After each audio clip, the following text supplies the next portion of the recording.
تەرەغە بەرزە چیای خۆراگر کانی ڕووناوکی ئەبین و ئاگر لوتکەکەت چاوجی دڵی نەورۆزە وا لەبەر چاوی گەلم پیرۆزە مەترێزی شەڕەف و دڵپاکی ڕوحی هەرمان و دڵی ڕووناکی سنگرت چاوگەیەکانی ژینە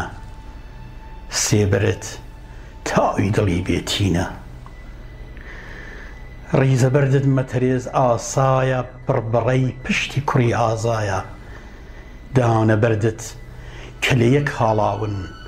ئارەقە و خوێنی لە ڕوو پڕژاون بۆیە وەک خۆر لە بریسکانەوەیە خوێنی کورد بە و گڕەبەردانەوەیە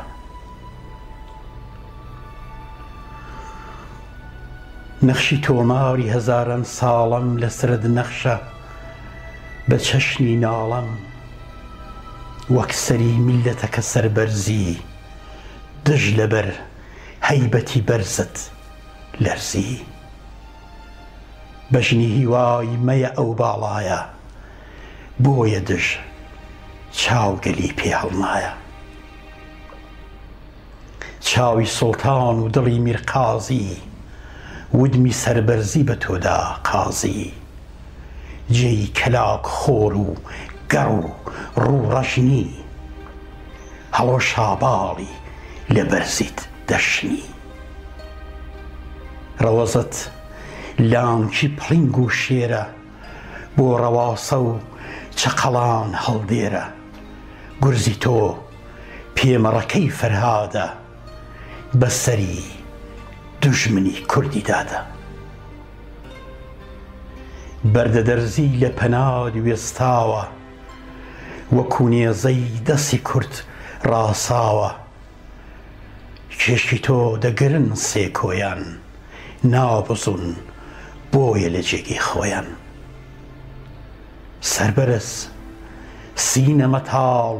قیت و زۆب نەیسمین موشک و ڕاکێت و تۆپ خەنجەری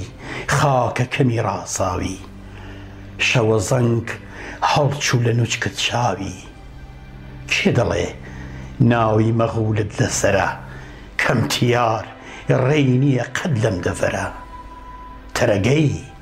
نەک تەرەغەی چەنگیزێ ناوەکەت باودژی پێ هەڵتیزێ باوەشی شی و خڕ و زندۆڵت ڕەوەزی ڕژد و چڕ و بن کۆڵت جێ حەشارگە و تەرەگەی داوانن بۆ گەڕ و پێڕەش و دڕ پاوانن کۆڵەکەی کەپی هەوا و ئاسمانی پاڵە پشتی دەمی لێ قەومانی ئەژیهاوی کۆشتی سەری قرتاوە سەری تاراوە لەشی جێماوە هێندڕن دوژمنی دڵپەڕقینت کەڵپە دەگرن لە لەشی بەردینت هێندەیان گڕ لە دڵت بەرداوە ڕەوەز و دند و بنارت چاوە تیری دژدێ کە بکا پێپەستت پیر سولەیمانە مەتاڵی دەستت داودە پاچێ سەری جاشی بێژووک خاڵەڕەش ڕۆژێ بە چەکچ و ماڵووک ئاگری دۆڵی مناڵت ماوە ئەو گڕەی دوژمنی پێدەتواوە کۆنە خەرتەل هەیە لێی داڵاشن هەڵکەنن جەرگ و گلێنەی جاشان ماوەی سەرشانی ڕەقان و ساکۆ ژاوری هەڵڕشتە گەروی هۆلاکۆ پاڵە پشتت کە قەڵای خەڵکیانە شوێنی پشکوتنی عەشق و ژیانە ڕۆی ئەو کاتە قەڵای خەڵکی بوو بۆ خەوی مشک و مڵان کەڵکی بوو شوێنی پۆستاڵی ڕەشی چەنگیزان ئێستا پڕە هەڵز و شلێرە و بیزان کاتێ کەم تیاری هەلاک و هاتن لەسەر و ماڵ و ژیان ڕۆهاتن شار و گوندی لە قڕ و خوێن وەردا کڕی شاڵاوی لە باخان بەردا دەستی هەڵگرت کە لەسەر هەڵکەندن لەوێ پۆستاڵ و زرێ داکەندن مۆڵیدا گورگ و چەقەڵ لەو بانە ڕاچەنی شاخ بەورەی کوردانە غیرەت و ئەشق و وەرە و هێز و تین لە چیا و بەر و زەوی هەڵتۆقین دار و چاڵوکی بنار و کەژ و کۆ نایە بەر پاوشەڵی دڕک و پشکۆ خەنجەری تنگس و تیکان و زی دڵی پڕقینی دژی پێدەتەزی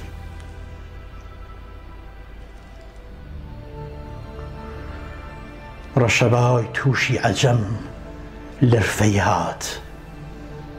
ناویە ژێر پێدڵەکەی پاوکی وڵات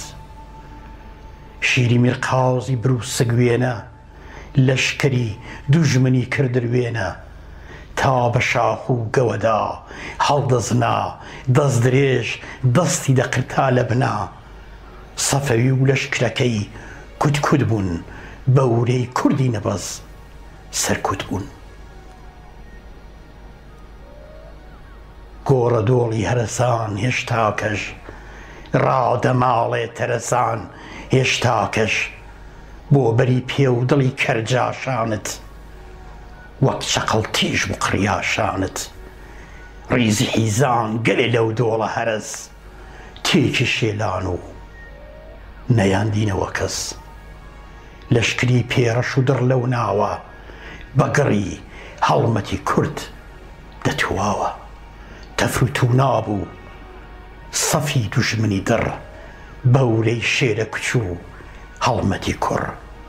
ترسەنۆک و قزە نایانە گەڵۆز کلک و هەڵچەقیە زەلاقەی لمبۆز شایەدن بەرد و درەخت و بنچک لەوێ دوژمن بوون هەموو پنچک پنچک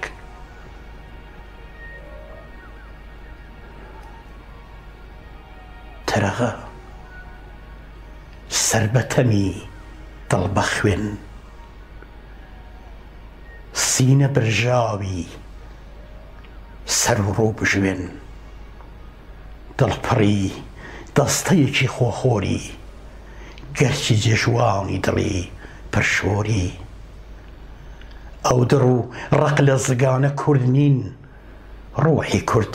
دوورە لە تاڵان و بڕین دڵی کورد کانی ئەوینە و جوانی وەک سەرت بەرزە ورە و ویژدانی تاقیمێکن کە دڕ و ژاراوین بێبەزە و یانی گر و قیناوین تخمی تورک و عەرەبن جێماون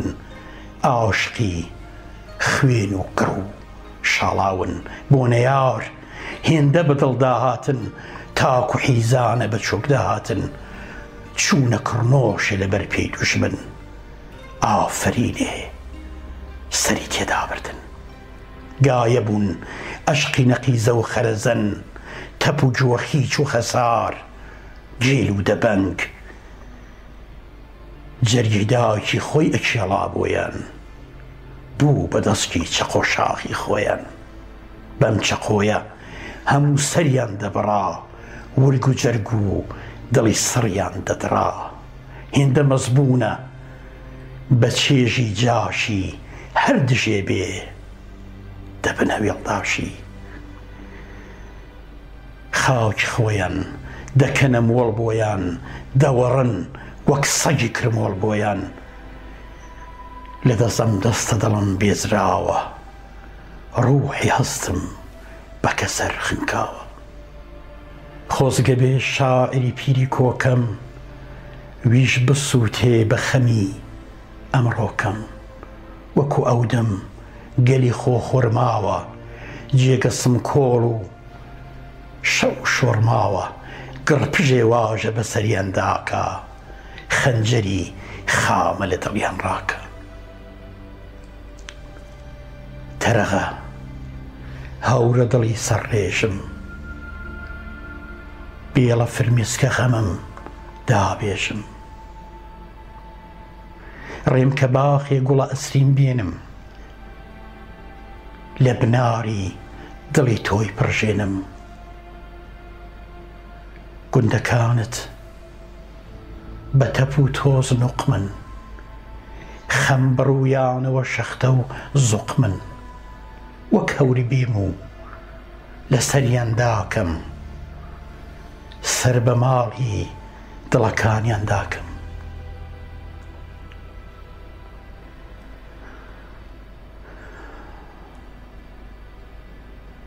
گوندی سووری تەرەغە تەرماوە ماڵ و کۆڵانی بە خوێن ڕەنگاوە مەدرسەی پیری شەڕەف کەندی بوو چاوجی هێز و ورە و ڕەندی بوو ڕوونە بێرلێن بە تروسکەی خوێنی باوەشی تۆ بووە لانکە و نوێنی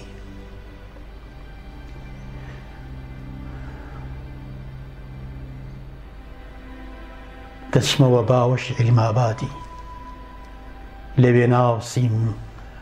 گوڵی ڕووی ئازادی گوندی سەیداوە لە خوێن گەوزاوە شاڵی سەوزی لە بەرین پێچاوە گوڵ لە دەوری سەری خەرمانەیدا ڕووی لە گوڵزاری بەهەشت تانەیدا کانی ڕەش چاو دڵی ڕەشپۆشن دوژمنی کوردی بەوەی دڵخۆشن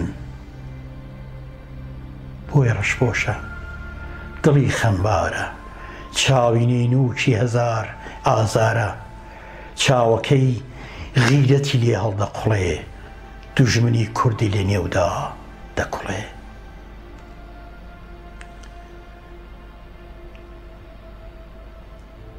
خوێن پەڵەیدا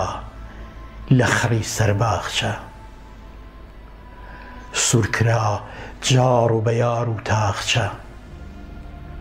جۆگەلە و شیوەڵ و کەند و لەندان کەڵەک و کەندڕ و کانی خەندان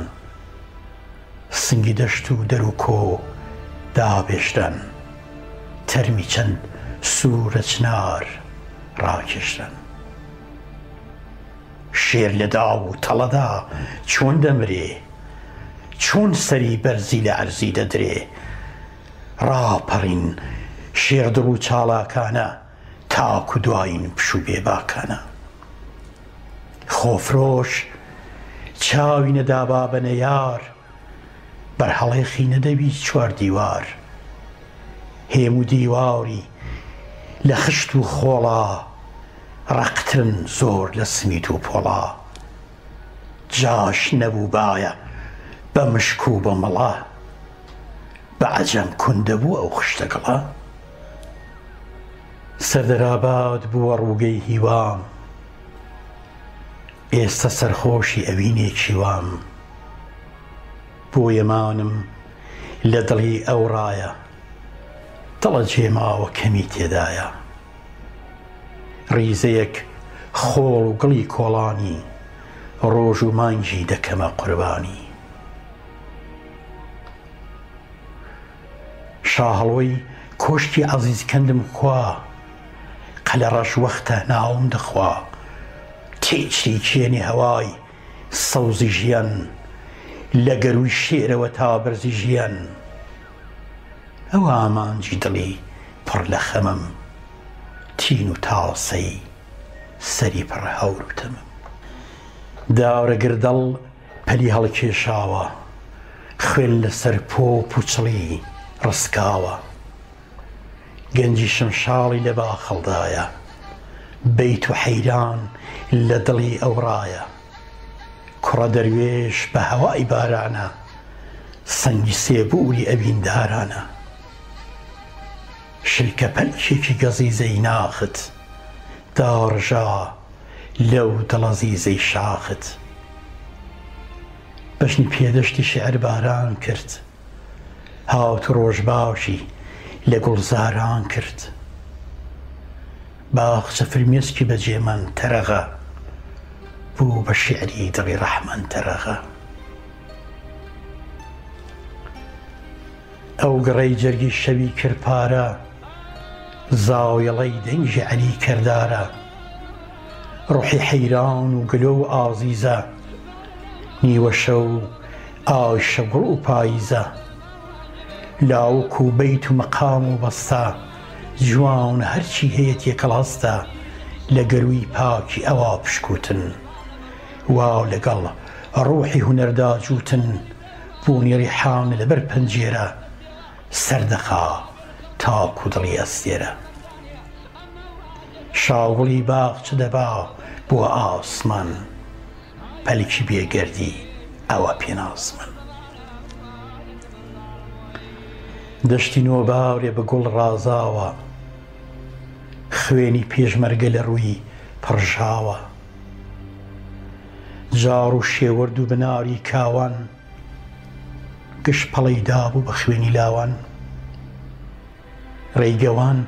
سوورە هەنوو دەخوێنێ، بە گەروی سوورەوە کەو دەخوێنێ،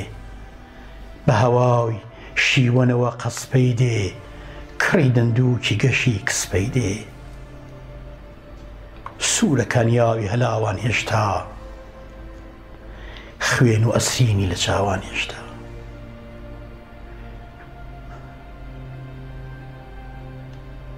ماوە لێی ئاشی گوڵان بەرداشی، سەری جاشان بکەمە باراشی، ئاشەوانی بەورەی ئەم ناوە،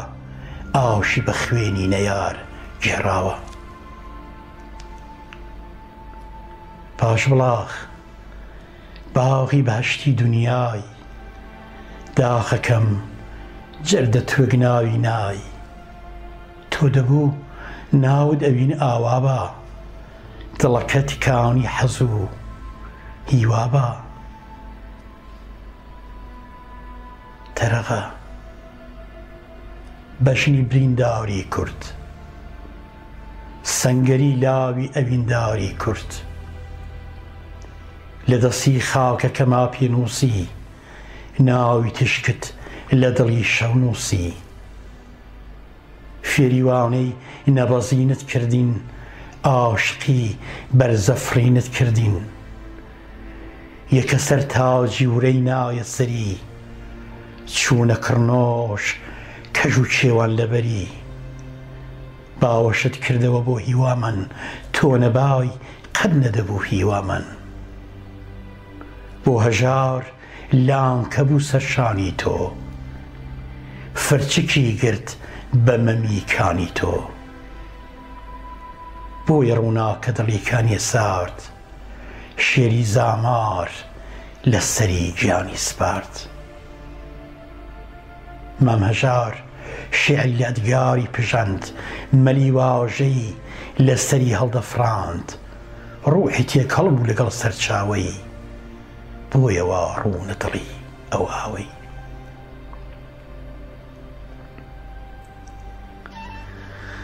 خیزەشینت بە گوڵان ڕازاوە، جێپشووی قالەمەڕەی لێماوە،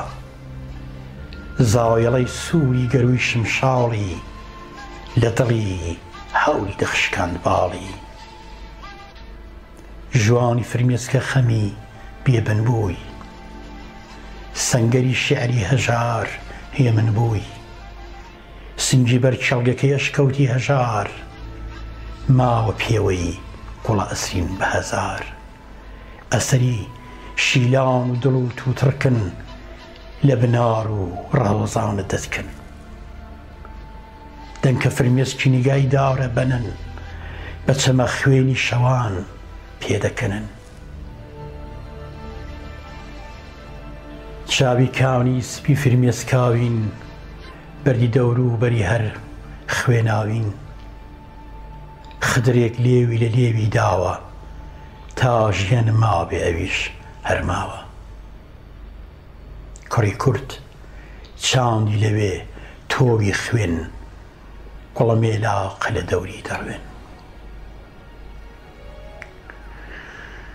کۆچەری شاری لە مێژینەم بوو،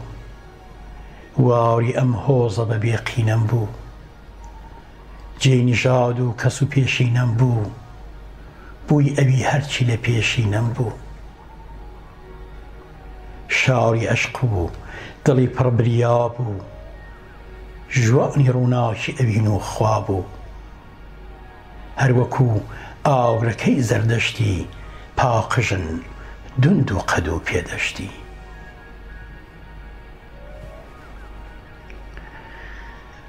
تەرەغە کانی ئەوین و جوانی شنەگاوی شێعر و شە و گۆرانی خوێن وەکوو تەم بەری چاوی گرتووم نایەڵێ موویە لە جێی خۆم بەبسووم تا قەڵەم دێتە هەژین و بزوان ڕای دەپێچێ خەم و داغ و کۆفان بادەمێ خۆ لە خەمی ژین لادەم ژین بەرە و بواری ئەوینێ ڕادەم باوەشت جوانی حەز و کانی هونەر لە دڵت فێر و سروشت جوانی هونەر کیژەکانت کە پەری سەرعەرزین وەکو خۆت کانی ورە و سەربەرزین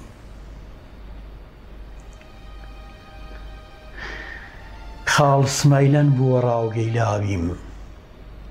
جێ هەواری حەز و دڵدۆڕاویم کۆڕی شایی لەسەرە و ئاوە دەبوون بۆ ئەوین دڵە هەموو سەرچاوە دەبوون کوڕە دەروێشی خڕ و لاپاڵی قۆڵی بۆ بەزمی ئەوین هەڵماڵی شەنگە بیزا کە سەری دەردێنا بە هەوای سەوزە قژی دادێنا ڕوحی تێزا بە شنەی شمشاڵی گردەڵی داری بنار و پاڵی کوڕە حەیران بە ئەوینی بێری فرچکی گرت بە هەوای بلوێری کوڕ و کچ شاد و گەش و بێڕق بوون دڵتەڕ و لێو بە بزە و ئاشق بوون شادی دەستی لە دڵان وەردێنا زەردە شابسکی بزەی دادێنا کوڕ بە زەردە و حەز و چاوداگرتن کچ بە ڕووگرتن و ڕاوتی و شەرمن چاو پڕژۆڵ و نیگا تێک دەبەزین لەش دەچۆقان و دڵ و جەرگ دەدەزین کولکە زێڕی نەبوو شای و دیلان ئەسپی سەرکێشی ئەوین دەیحیلان ڕەشبەڵەک تێکەڵی خەرمانەی گوڵ دڵی ئاسمان و زەوی دێنا کوڵ چاو لە هەرجێیە دەنیشت جوانی بوون دڵ هەموو ڕۆشن و بارانی بوون سربەبوونی بەڕەزای هەڵدەپشان بە شنە گیا گوڵە شەو بۆی دەدواند جوانی تێکەڵ گوڵ و سەوزە گیا بوو لە هەموو لاوە سەری هەڵدا بوو لەسەر ئەو ئاوە گوڵێ لا لە کوڵم تاڵە بسکێکی گرێدا لە دڵم ئاوی لێوانی لەسەر ئەو چاوە ژینی سەوزی ئەبەدی پێم داوە مردنیش بێت و سەرمدا پاچی ئەو ئەوینەی لە دڵم دەرناچی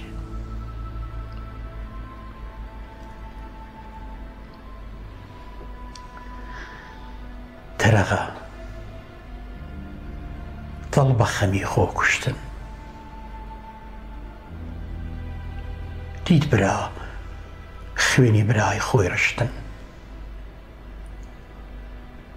ئەو هەموو ماتەم و ژانت بینی چاوی ئەو خوێنە گەشانت بینی چۆنە پشتن نەچەما و دانە ڕمای کورد لە چەنگی دەتکا خوێنی برایی کورد بەدەست کوردەوە پشتی دەشکان خوێن لە دڕک و گژ و گیایان دەتکان سەنگەران سوور بوو لە خوێنا چاوی بەرد ئەبرژا بە گڕەی حاڵاوی چیمەن و بنگڕ و مێرگ و بژوێن پاکی بۆ ژۆ بوو بە خەجۆڵاوگەی خوێن بەلکی گوڵ چقڵ و چزووی لێ ڕوا بوو، بۆ لەقی خۆی چزی دەرکێشا بوو، لە قوپل مار و گەڵاد و پشکە، تێک دەهاڵان تەڕەدار و وشکە، بەشنیەکەن هەڵە پاچی سووسوو، تێک دەنووسەن بە گەزارە و بە چزوو، بە تەوەرداس ڕقی خۆخۆری، بۆ نەیار بوونە قەڵاتە و قۆری. دژە کورد شایی لە دڵیان دەگەڕا، دیبرا دژ بە برا ڕادەپەڕا، چەک لەسەر پێ بوو بەرامبەر خۆیی، لەش پروسقا بە قوڕی دوو پۆیی. ئەو دژی کوردی دەدی دەتواوە، مەز بڕوحی بە بزە و قاقاوە، دیدڵی هاو مەتەرێزی دەگەزی، ئەو کوڕەی گیانی لە ترسی دەتەزی. گولەکەی چەپکە گوڵیدا لە سەری، ئەو چەکەی زەندەقی چوو بوو لە بەری.